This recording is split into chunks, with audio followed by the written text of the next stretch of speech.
Commas are used to resolve many problems, and of all those uses, one of the most common is closing out introductory elements that provide vital context before a sentence. There are three forms of intros. They're all closed with pauses: adverbs, prepositions, and subordinate clauses. Their job is to introduce context, of course, such as a relationship, time, location, or source. When the context for a sentence is finally complete, you'll close it with a comma to make it nice and neat. To apply this correctly and ensure it makes sense, we'll have to explain the three elements. We'll start with an adverb. They describe three kinds of words: other adverbs, adjectives, and more commonly verbs. But when used as an introductory element, they describe the main verb of the ensuing sentence. For examples of adverbial elements, we'll turn, of course, to Horton the elephant. Carefully, tenderly, gently he crept up the trunk to the nest where the little egg slept. Adverbial elements, here we have three: carefully, tenderly, and finally, gently. Each is closed with a comma, all working in step to describe the main verb of the clause, which is crept. Though adverbs describe verbs, as previously stated, they're used as transitions to show how clauses are related. Firstly, to lastly, thus, hence, therefore. Likewise, also, moreover, and furthermore. Additionally, alternately, or alternatively, subsequently, conversely, and then finally. These are some of the most common transition words that also happen to be introductory adverbs. Prepositional phrases work on similar lines, though often focus on sources, locations, and times. Prepositions are typically used right after noun phrases, pronouns, and nouns to show how they're related to objects that follow, but when clauses start with such words, they instead set up context, not unlike adverbs. For examples of prepositional elements, we turn once again to Horton the elephant. On the 15th of May, in the jungle of Newell, in the heat of the day, in the cool of the pool, he was splashing, enjoying the jungle's great joys, when Horton the elephant heard a small noise.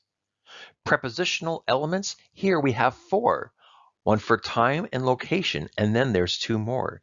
Each element begins with a preposition, on and then in, and then in and then in. And each is, of course, closed out with a pause in the form of a comma before the main clause. There are many prepositions that you can utilize to introduce sentences and contextualize. To can show purpose and also direction. From shows a source, from perhaps a selection. You're framing a time, use in, on, or at. You have spaces or places, there's more options for that. In, on, around, above, under, and out. Beside, below, between, by, beneath, about. This is a small sample from which you can choose, though there are many more prepositions that you are free to use. Introductory subordinate elements are yet one more way to introduce a sentence. They begin, but of course, with a subordinate clause and are closed with a comma that denotes a short pause. Subordinate conjunctions show how clauses are related, denoting, though, that they're not equally weighted.